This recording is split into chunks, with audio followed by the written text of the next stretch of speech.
स्वागत करते हैं जी एक बार फिर आप सब ਦਾ ਅੱਜ ਦੇ ਇਸ ਰਿਲੀਜੀਅਸ ਸੈਗਮੈਂਟ ਵਿੱਚ। ਅੱਜ ਦੇ ਇਸ ਪ੍ਰੋਗਰਾਮ ਵਿੱਚ ਅਸੀਂ ਗੱਲਬਾਤ ਕਰਾਂਗੇ ਰਜਨੀ ਸ਼ਰਮਾ ਜੀ ਨਾਲ, ਜਿਹੜੇ ਕਿ ਸਾਡੇ ਨਾਲ ਭਾਗਵਤ ਪੁਰਾਣ ਵਿੱਚੋਂ ਕੋਈ ਨਾ ਕੋਈ ਕਥਾ ਜਿਹੜੀ ਹੈ ਉਸ ਦੀ ਸਾਂਝ ਪਾਇਆ ਕਰਦੇ ਨੇ। ਇਹ ਲੰਬਾ ਸਿਲਸਿਲਾ ਜੋ ਤੁਹਾਡੇ ਨਾਲ ਪਿਛਲੇ ਕਈ ਮਹੀਨਿਆਂ ਤੋਂ ਚੱਲ ਰਿਹਾ ਹੈ, ਤੁਹਾਡੇ ਧੰਨਵਾਦੀ ਹਾਂ ਕਿ ਤੁਹਾਨੂੰ ਇਹ ਪ੍ਰੋਗਰਾਮ ਪਸੰਦ ਆ ਰਿਹਾ ਹੈ। ਤੇ ਆਓ ਮੁੜ ਤੋਂ ਤੁਹਾਨੂੰ ਜੋੜਦੇ ਹਾਂ ਤੇ ਕੋਈ ਨਵੀਂ ਕਥਾ ਜਿਹੜੀ ਕਿ ਰਾਜਾ ਪਰੀਕਸ਼ਿਤ ਦੇ ਜੀਵਨ ਵਿੱਚ ਸਿਰਫ 7 ਦਿਨ ਉਹਨਾਂ ਕੋਲ ਬਾਕੀ ਬਏ ਨੇ ਤੇ ਉਸ ਦੇ ਵਿੱਚੋਂ ਵੀ ਸਿਰਫ ਹੁਣ 2 ਦਿਨ ਰਹਿ ਗਏ ਨੇ। ਉਹਨਾਂ ਦੀ ਕੀ ਮਾਨਸਿਕਤਾ ਹੈ, ਕੀ ਕੁਝ ਉਹ ਸੁਣ ਰਹੇ ਨੇ ਤੇ ਕਿਸ ਤਰ੍ਹਾਂ ਉਹਨਾਂ ਦੇ ਵਿੱਚ ਪਰਿਵਰਤਨ ਆ ਰਿਹਾ ਹੈ, और इस बारे गलबात करते हैं रजनी शर्मा जी नाल। वेलकम टू द प्रोग्राम जी।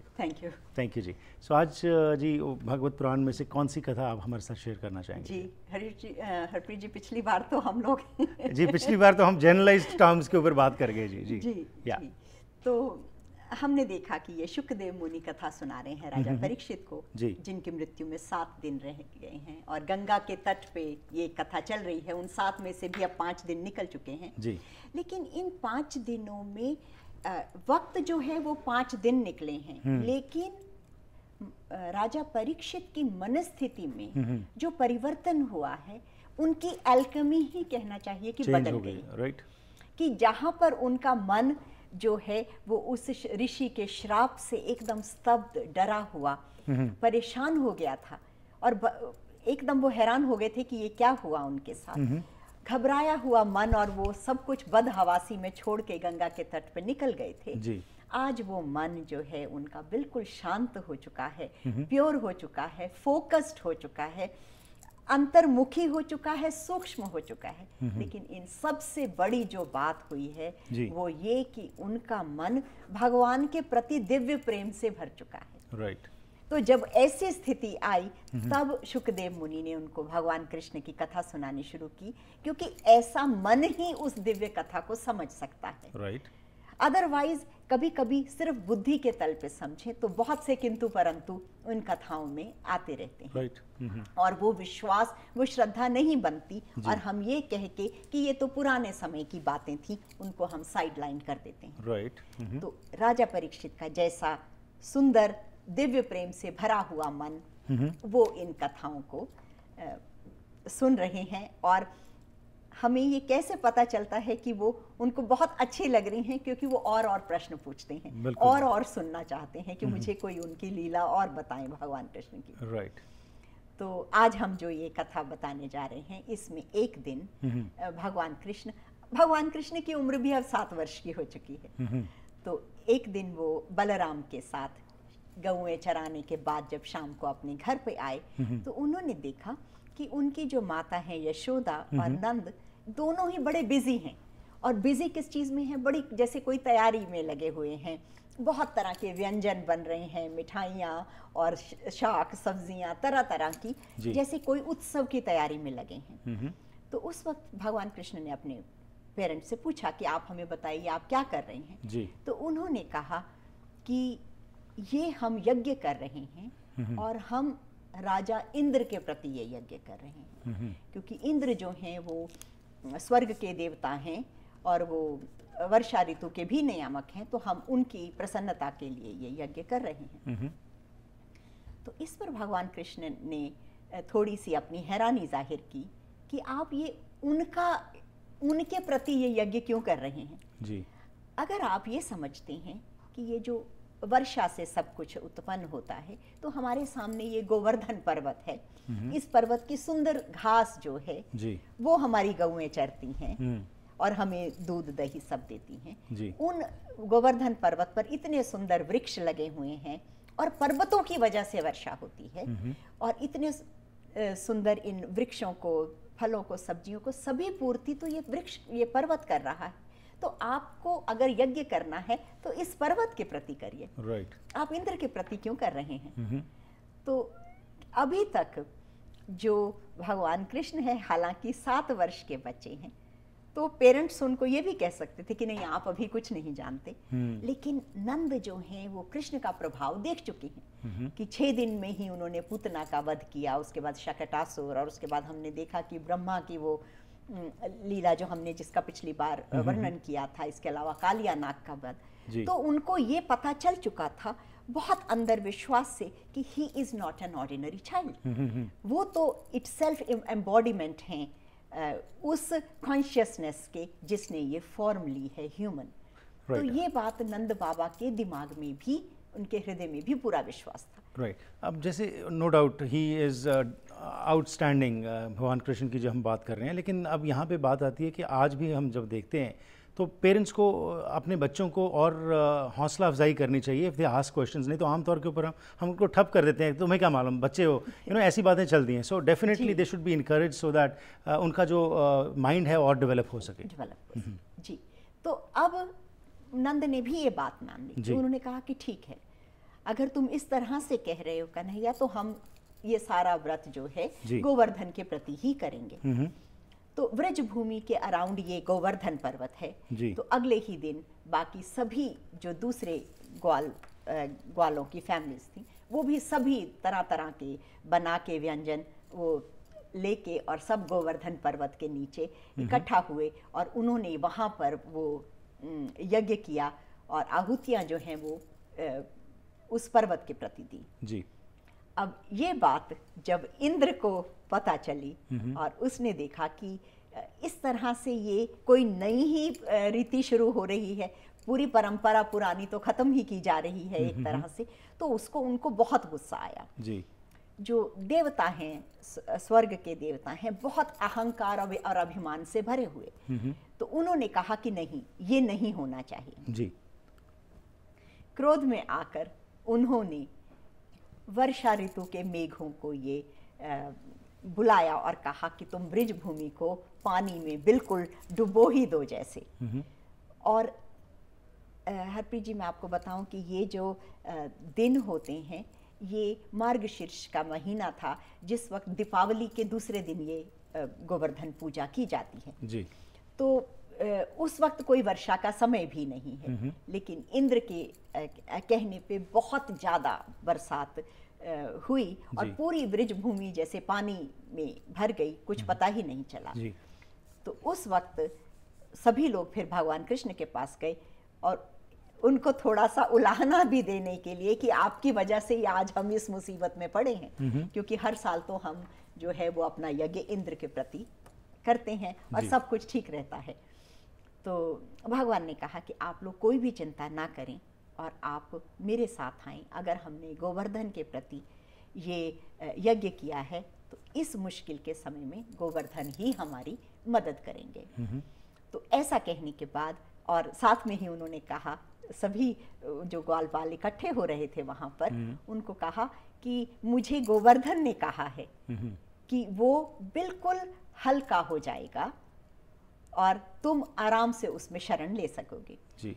ऐसा कह के उन्होंने जितने भी ग्वाल वाले थे सबको कहा कि तुम अपने गौएं बछड़े सभी कुछ लेके वहां आ जाओ। तो उन्होंने उस वक्त गोवर्धन पर्वत को उठा लिया अपनी उंगली पर और उसके नीचे जो हैं वो सारे ग्वाल वाल अपने आराम से उन लोगों ने उसके अंदर शरण ले ली। जी।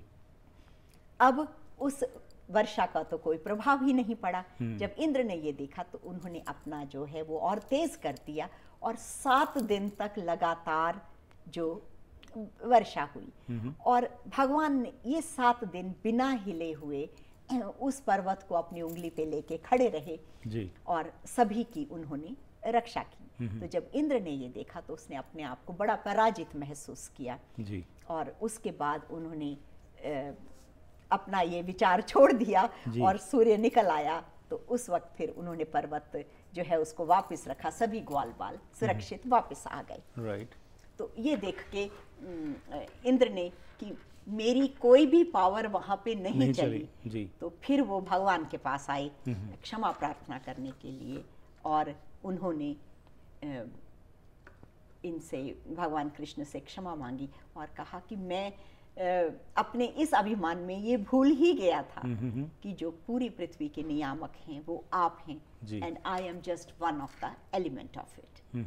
तो ये गोवर्धन पर्वत है, गोवर्धन को अपनी उंगली पर धारण करने की वजह से भगवान का एक सुंदर नाम है गिरिधर। वो गिरिधर नाम जो है, गिरि कहते हैं पर्वत को। तो ये गिरिधर जो नाम पड़ा या गोवर्धन धारी, वो भगवान का इन पर्वत के उठाने की वजह से पड़ा। Right. And if I can deduct something from this, वो ये डिडक्शन मैं निकाल सकता हूँ अगेन, वो ये है कि आज जैसे हम एक बार पहले भी हमने बात की थी कि आज इंसान भटक रहा है एक के साथ नहीं जुड़ रहा है, और एक तो वही परमात्मा है। परमात्मा की रज़ा में अगर हम जीना सीख लें तो फिर हम इधर उधर भटकेंगे नहीं। आज जो ये सेरेमनीज़ और हम बहुत ऐसी चीज़ों में पढ़ रहे हैं जिसका कोई मकसद नहीं है, कोई मतलब नहीं है, कुछ होता नहीं है, लेकिन हम समझते हैं कि उनको करने के साथ शायद हमारा कुछ बेहतर हो जाए, पर वो एक ओंकार, एक भगवान, ओंकार जिसका हम जिक्र करते हैं, अगर उसके साथ डायरेक्ट कनेक्शन कर लें तो फिर ये मिडल मैनों की ज़रूरत नहीं पड़ेगी। लेते एक छोटी सी ब्रेक जी, वापस आएंगे और बात करते हैं जी। ਕੀ ਤੁਸੀਂ ਕਰਜ਼ੇ ਦੇ ਬੋਝ ਹੇਠ ਦੱਬੇ ਹੋ? ਸਮਝ ਨਹੀਂ ਆਉਂਦਾ ਕੀ ਕਰੋ? ਫਾਈਨੈਂਸ਼ੀਅਲ ਪ੍ਰੋਬਲਮਸ ਤੁਹਾਡੀ ਫੈਮਿਲੀ ਲਾਈਫ ਦੇ ਉੱਤੇ ਮਾੜਾ ਅਸਰ ਪਾ ਸਕਦੀਆਂ ਹਨ। ਜੇ ਤੁਸੀਂ ਇਸ ਮੁਸ਼ਕਲ 'ਚ ਹੋ ਤਾਂ ਅਸੀਂ ਤੁਹਾਡੀ ਮਦਦ ਕਰ ਸਕਦੇ ਹਾਂ। ਅਸੀਂ ਤੁਹਾਡੇ ਕਰਜ਼ੇ ਨੂੰ ਵੱਧ ਤੋਂ ਵੱਧ ਘਟਾ ਕੇ ਰਹਿੰਦੀ ਰਕਮ ਨੂੰ ਇੰਟਰਸਟ ਫ੍ਰੀ ਕਿਸ਼ਤਾਂ 'ਚ ਬਦਲ ਸਕਦੇ ਹਾਂ। ਅਸੀਂ ਤੁਹਾਨੂੰ ਕਰਜ਼ੇ ਤੋਂ ਮੁਕਤ ਕਰਾ ਕੇ ਨਵੀਂ ਜ਼ਿੰਦਗੀ ਜੀਣ ਵਿੱਚ ਤੁਹਾਡੀ ਮਦਦ ਕਰ ਸਕਦੇ ਹਾਂ। 1866790884 ਬਿਜ਼ਨਸ ਸੋਲੂਸ਼ਨਜ਼, ਤੁਹਾਡੀ ਪਰੇਸ਼ਾਨੀ ਵਿੱਚ ਤੁਹਾਡਾ ਸਾਥੀ।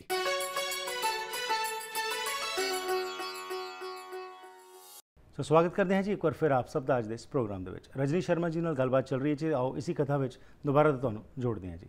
रजनी जी, जैसे आप बात कर रहे थे कि अगेन उन्होंने पर्वत उठा लिया और उसके बाद बारिश पड़ती रही, लेकिन अल्टीमेटली इंद्र देवता ने भी आके समर्पण किया अपने आप को उस परमात्मा के आगे कि मैं कुछ नहीं हूँ।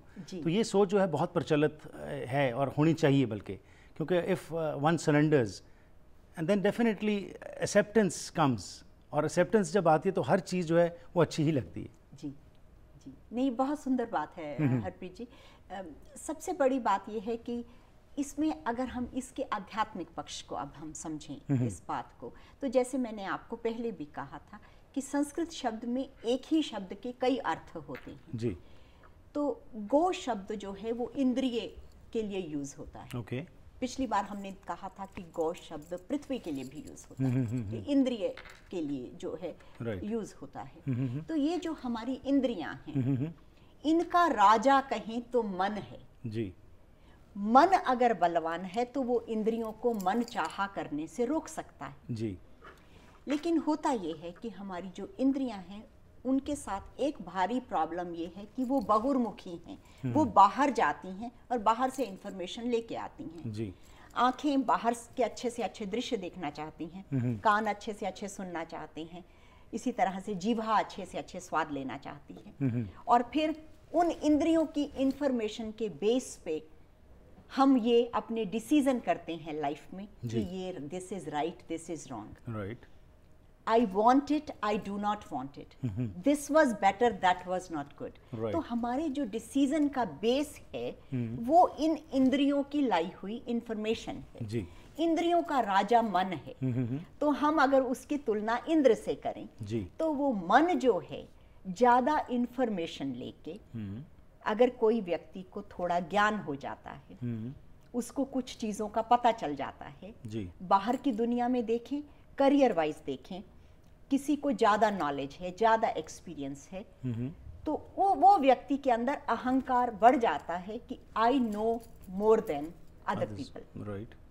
इसी तरह से ये तो करियर की बात हुई, ज्यादा एक्सपीरियंस है उसको हम लोग मटेरियल लाइफ में बड़ी वैल्यू करते हैं। ठीक। लेकिन जब हम अध्यात्म में जाते हैं तो वहां बिल्कुल उल्टी बात है। अध्यात्म का मानना है कि जो इंफॉर्मेशन आपने इंद्रियों से ली और मन के एनालिसिस किए, जिसने, जैसे मैंने आपको बताया, this is right, this is wrong, I want to do that, I don't want to do that, this is my goal setting.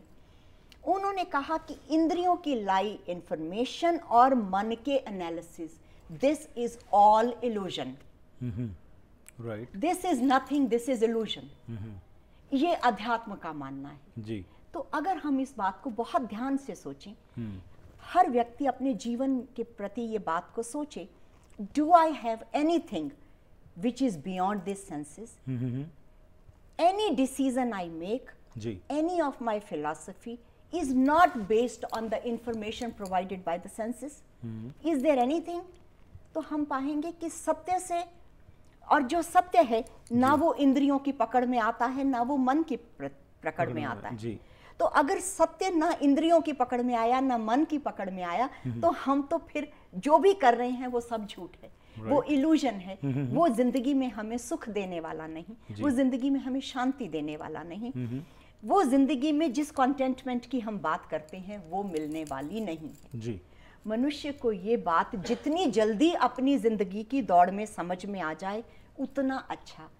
उसकी वजह क्या है कि जिस वक्त ये बात उसको बुद्धि के तल पे समझ में आ जाएगी जी कि मेरी ये जो सारी दौड़ है ये at the end of the day is not going to bring me happiness और पीस, तो फिर वो जो है पीस और हैप्पीनेस की दूसरी जगहें भी खोजेगा। राइट।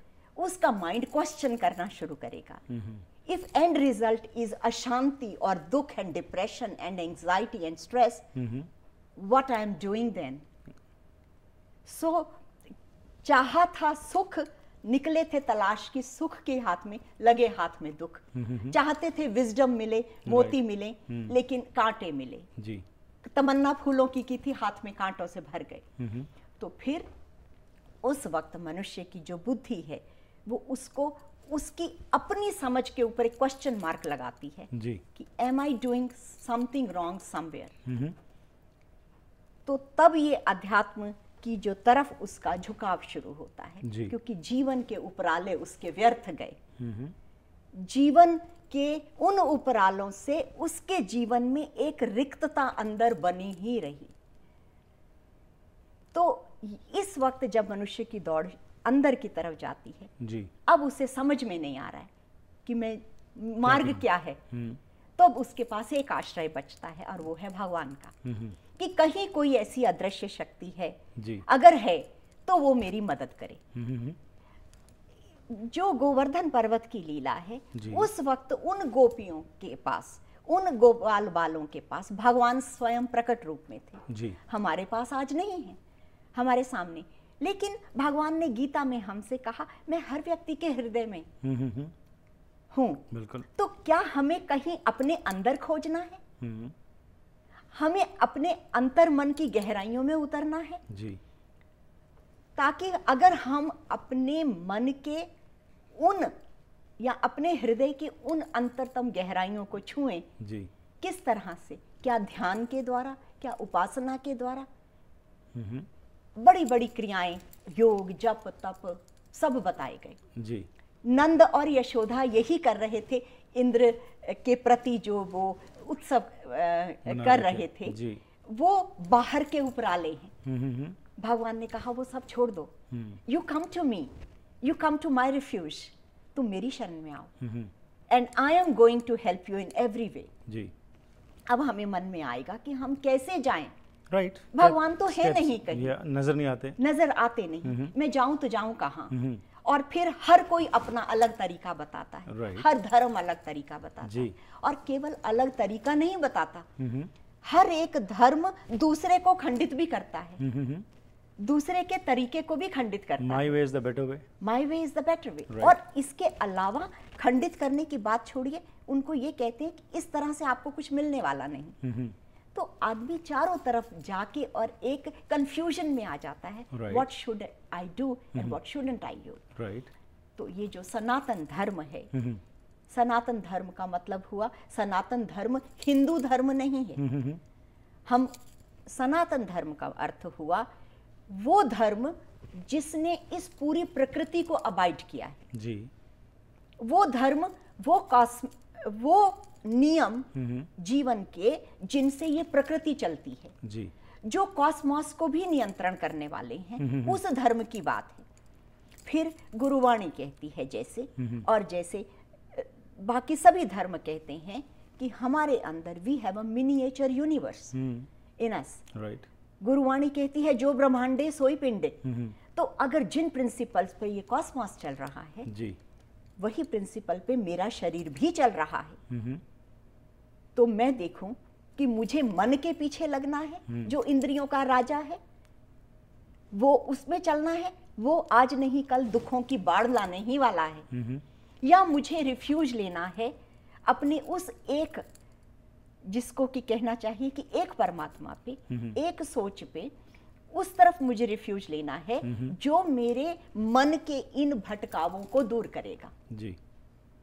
तो जिस वक्त हम भगवान की शरण में आते हैं, अपने हृदय में श्रद्धा रखते हैं, प्रेम रखते हैं, उनसे प्रार्थना करते हैं, भगवान अपने आपको ऐसे व्यक्तियों से मिलवाते हैं, ऐसे सत्संग में मिलवाते हैं जहां पर बुद्धि के ये प्रश्न जो हैं वो धीरे धीरे गिरने लगते हैं जी। और लॉजिकल जो थिंकिंग है हमारी उसको भी समझ में आने लगता है अध्यात्म के पर्सपेक्टिव से। राइट।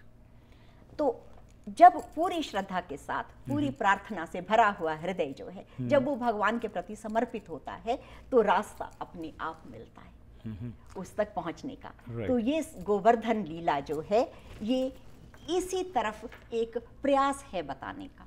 अपने वक्त में ये हुई, क्योंकि भगवान कृष्ण जब आए तब उन्होंने actually he this happened, but अगर हम इसको उतना ही माने that would be an event of history. तो ये आज के संदर्भ में हमें इन्हें समझें। हरप्रीत जी, जैसे मैंने आपसे कहा, गो इंद्रियां हैं, इंद्रियों का राजा मन बनाने के बजाय हम अगर अपनी इंद्रियों की दौड़ भगवान की तरफ करें, भगवान का एक सुंदर नाम है गोविंद जी। अगर हम अपनी इंद्रियों को मन के प्रति समर्पित ना करके गोविंद के प्रति समर्पित करें तो फिर जो है हम समझेंगे कि हमने इस गोवर्धन लीला के रहस्य को समझ लिया। जी धन्यवाद जी, आपने बहुत विस्तार में जो बात की है। अब सवाल तो ये आता है कि नो डाउट कि हमारे हर एक ग्रंथ में हमें लिखा गया है, बताया गया कि हर एक व्यक्ति में भगवान रहता है। अब उस भगवान को हम इन आँखों से तो देख नहीं सकते। अब जैसे फूल है, फूल की हम सुगंध जो है उसको सूंघ सकते हैं, उसको फील कर सकते हैं। इसी तरह हम भगवान की ये बनाई हुई जो ये धरती है, जो भी है, इसमें हम उसको फील कर सकते हैं।